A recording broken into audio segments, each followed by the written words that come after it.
Hola a todos, soy un tío blanco hetero y hoy voy a haceros un breve vídeo de transición sobre la rigidez ideológica que hay detrás de las teorías de género. La verdad es que siento cierto vértigo cada vez que me acerco a la violencia dentro de la pareja íntima o a la mal llamada violencia de género. Es un poco como si me asomase a un pozo sin fondo que está muy negro y que en cualquier momento me puede consumir. Quiero empezar leyendo una noticia un tanto sobrecogedora que aparecía este 21 de junio en El Español sobre una mujer a la que su marido le roció la cara y medio cuerpo con sosa cáustica mientras le decía: ahora estarás guapa para tus amiguitos. La noticia del Español cuenta la historia de Juana Antonia. La mujer lleva cubiertas con gasas y vendas el cuello, la zona derecha del pecho y la espalda y algunas partes de la cabeza. Su marido, un brasileño un año mayor que ella, está acusado de rociarle sosa cáustica mezclada con agua caliente por el cuerpo. Sucedió la madrugada del 15 de mayo de este año. En ese momento Juana Antonia dormía porque a la mañana siguiente tenía que levantarse temprano para ir a trabajar. Esta enfermera portuguesa se reconoce como una mujer maltratada, aunque en cierto modo asumirlo le causa bochorno.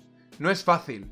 Me da vergüenza admitirlo, pero es así, afirma. Juana Antonia explica que su ya antigua pareja le pegó por primera vez hace cerca de 4 meses. Fue un sábado de febrero mientras ella dormía la siesta. En un momento de la tarde sonó el teléfono móvil de Juana Antonia. Le acababa de llegar un mensaje. Jonathan lo leyó. Siempre me revisaba todas las conversaciones, afirma. Según Juana Antonia, quien le escribió era un amigo que se lamentaba porque ella no había podido participar en una recogida de alimentos para personas necesitadas. Me pegó puñetazos y también con una rama de árbol seca y gruesa. Aquel día, Juana Antonia supo que su relación con Jonathan estaba rota.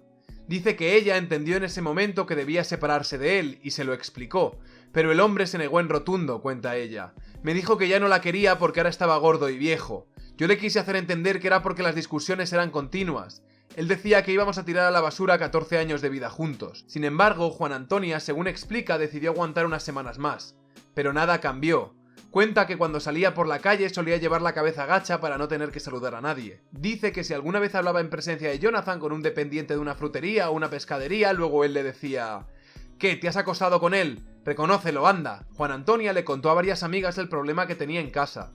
Ellas se alarmaron y le aconsejaron dejar a su marido. El 14 de mayo, Jonathan encontró en el coche de su mujer algunos papeles con varias direcciones y algunos teléfonos. Eran 2 pisos de alquiler a los que había llamado para interesarse por el precio y el contacto de una asociación de mujeres maltratadas en Murcia. Entró en cólera cuando los vio, recuerda Juana Antonia. Sobre las 3 de la madrugada del martes 15 de mayo, Juana Antonia supo la hora posteriori. Jonathan le roció sosa cáustica a su mujer, que dormía sola en la cama, recostada sobre su lado izquierdo y dejando al descubierto la parte derecha del torso. De repente, Juana Antonia notó un calor ardiente y un líquido viscoso recorriéndole el pecho, la espalda, las manos, el cuello, la lengua y la boca. La cara me quemaba, la piel se desprendía y sangraba. Me ahogaba porque se me hincharon los labios y la lengua.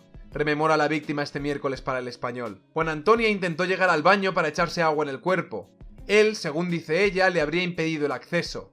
Juana Antonia apenas veía. Jonathan mientras le habría dicho: ahora ya estás guapa para que te vean tus amigos. La enfermera portuguesa se lanzó al suelo. Temía que la tirara por las escaleras. Poco a poco logró bajar a la planta inferior de su casa sin que su marido le dejara de pegar puñetazos. Cuenta que gritaba para que los vecinos llamasen a la Guardia Civil, que tardó alrededor de 15 minutos en presentarse en su domicilio. Cuando los agentes tocaron a la puerta, Jonathan, según su mujer, decía en voz alta: «No pasa nada, está borracha».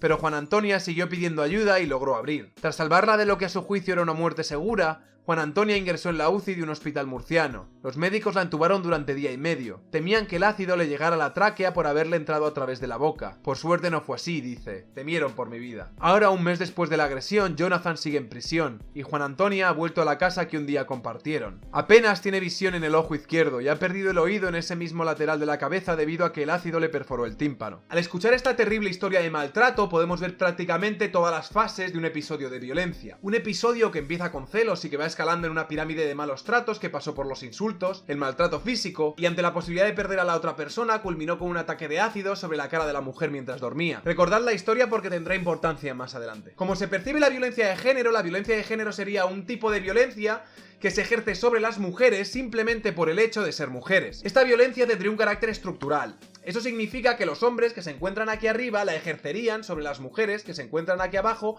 aprovechándose de una posición de desigualdad. Pamela Palenciano, monologuista y activista feminista española, autora del monólogo No solo duelen los golpes, que hace gira por colegios, institutos, universidades, teatros y centros de educación por España, lo explicaba así en el siguiente vídeo. Vamos a partir de la claridad de qué es el desequilibrio. Un desequilibrio, una asimetría, una relación de poder.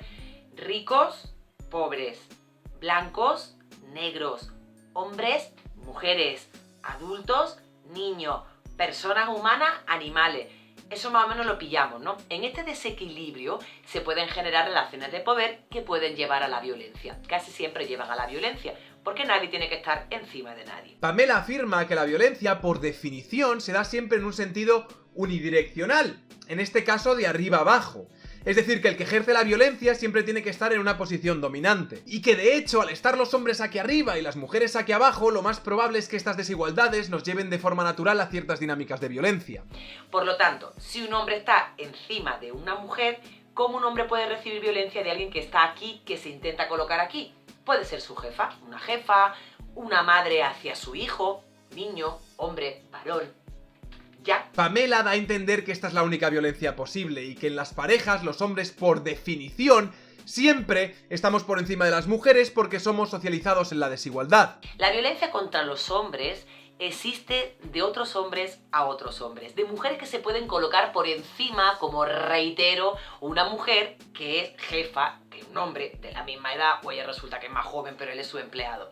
Cuando en una relación de pareja hay un desequilibrio que viene de asimétrico desde que nacemos porque somos socializados en la desigualdad, hombre y mujer, en ese desequilibrio, en esa asimetría de la relación, es imposible que de aquí se intente montar aquí. Y por lo tanto, la violencia de mujeres a hombres solo se podría dar en situaciones en que la mujer sea dominante frente al hombre. Es decir, por ejemplo, cuando la mujer es su jefa o su madre, pero nunca su pareja. Ya que en una pareja siempre prevalecería la desigualdad estructural entre hombres y mujeres. De hecho, Pamela habla de violencia instrumental contra violencia reactiva. Entendemos violencia reactiva como una violencia que responde a una determinada acción. Por ejemplo, una mujer con respecto al hombre que está aquí abajo e intenta escalar aquí arriba. La violencia de las mujeres hacia los hombres en las dinámicas de pareja íntima sería por lo tanto algo siempre reactivo y no tanto una violencia en sí mismo, sino una forma de agresividad consecuencia de una desigualdad estructural. Mientras que la violencia de los hombres sería siempre una violencia instrumental, es decir, una violencia para obtener algo a cambio, en este caso, mantener tu posición de poder en la relación y tener a la pareja a raya. Es parte de que quede claro quién puede ejercer la violencia.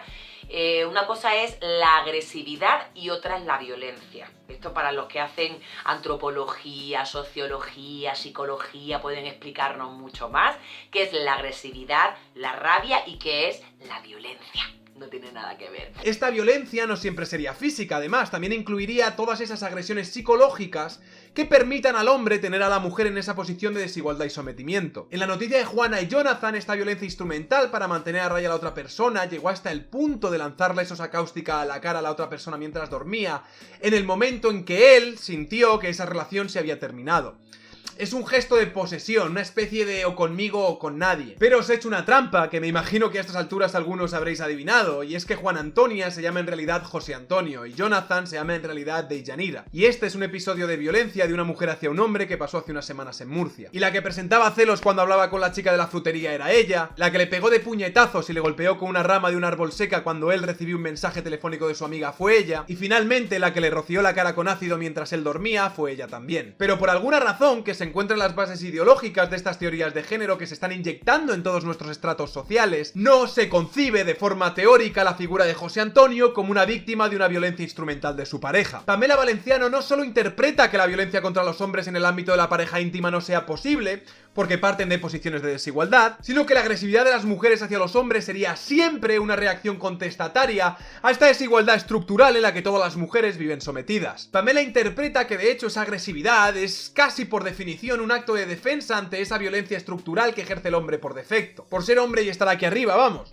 Entonces, cuando una mujer responde a la violencia que sufre del de aquí arriba, al responder e intenta colocarse aquí como no llega, todos estos que ejercen la violencia, cuando ven que una tía se les revela, resulta que son hombres maltratados. ¡Oh! Me duele el alma. ¡Ay!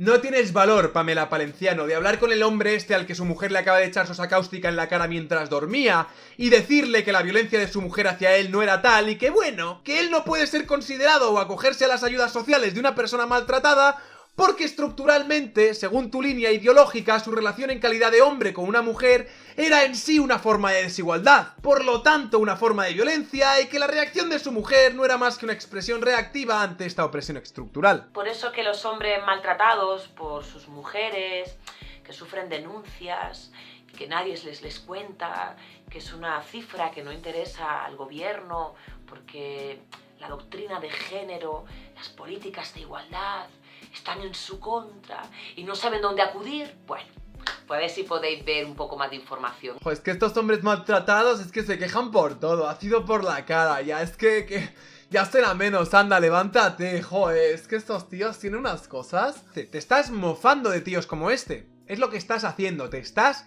mofando. Y yo tengo que deciros que he visto el monólogo de Pamela Palenciano de No solo duelen los golpes, y es un muy buen monólogo. O sea, ella lo hace muy bien, lo podéis encontrar en YouTube, o sea, tiene casi 700.000 reproducciones. No, la última vez que llorasteis, nene, en público, ¿cuántos años teníais? ¿5? 7, abuela. ¡Qué java va a pegar! Niño, no llores, coño, que te vas a hacer maricón. Y el niño está con mi abuela. Y en el monólogo pues ilustra sus experiencias como una mujer maltratada que ha sido en su adolescencia y creo que hasta cierto punto puede tener un valor didáctico interesante. El único problema básicamente es que está construido todo el monólogo sobre las bases ideológicas que sustentan estas teorías de género. Unas teorías que tienen unas formas de expresarse que en esencia a mí me parecen muy rígidas y totalitarias. Eso es que me parece increíble que una mujer que da monólogos sobre personas maltratadas pueda mofarse de víctimas de maltrato de la forma en la que lo hace esta mujer. Hombres maltratados. ¡Oh! Me duele el alma. ¡Ay! La falta de empatía y solidaridad hacia otras víctimas me parece aterradora. O sea, y simplemente se da porque unas teorías puramente ideológicas no las contemplan como tal debido a una razón tan aleatoria como puede ser el sexo. Es de coña. La razón por la que Pamela Palenciano no puede reconocer a José Antonio como una víctima de malos tratos es porque una sola víctima, un solo varón víctima de una violencia que ella solo atribuye a un determinado sexo, desmontaría toda su teoría sobre la que se sustenta su línea ideológica. No reconocer como víctimas de esta violencia a un hombre al que le han echado sosa cáustica por la cara mientras dormía, e incluso burlarse de su supuesta condición de maltratado, es el precio moral que paga por mantener intactas sus bases ideológicas. Y no lo está haciendo a mala fe, no hay una maldad deliberada. O sea, lo único que hay son creencias muy arraigadas y reforzadas por experiencias subjetivas del pasado de Pamela. Fanatismo puro y duro. Ya va siendo hora de que empecemos a replantearnos ciertas ideas fanáticas y que asumamos su responsabilidad de una puta vez. Soy un tío blancuetero, dale like si te ha gustado el vídeo, compartid y suscribiros al canal. Como ya he dicho, este es un vídeo rápido de entremeses porque justo estaba investigando y vi el vídeo de Pamela Palenciano y dije, ok, tengo que hacer un vídeo de esto y lo tengo que hacer ya porque si no se me va a olvidar. Y quería meter la noticia del hombre maltratado, que la iba a meter en la de denuncias falsas, pero no me cuadraba mucho y entonces he dicho, coño, lo uno con esto y así hago una crítica a las teorías de género y a las doctrinas ideológicas que hay detrás y he dicho, todo esto me viene perfecto. Y nada, en breve subiré el vídeo de denuncias falsas que intentará complementar un vídeo que ya habrá subido Experto en Igualdad, que podéis ir a su canal y lo podéis ver. Experto en Igualdad, estoy dándote publicidad antes de que hayas sacado el vídeo, espero que esté de puta madre. Y nada más que decir, chicos, muchas gracias a todos los que me apoyáis en mi página de Patreon, especial saludo a todos los opresores. Si queréis apoyar el canal pero no sabéis qué es esto del Patreon, pinchad aquí para más información. Y creo que esto ya es todo. Un saludo y hasta otra. Y es que el patriarcado hace más de 21 siglos dividió al mundo en dos. A lo masculino lo puso aquí y a lo femenino aquí. Algún adolescente me dice en mi pueblo, ya maestra, pero somos diferentes. Digo, cariño, pero esto no es diferente, esto es desigual, ¿vale? Y en esta desigualdad el patriarcado un día caminando por la calle se encontró con el capitalismo, se enamoraron, se acostaron la primera noche y a la mañana siguiente se casaron por la iglesia. Capitalismo y patriarcado.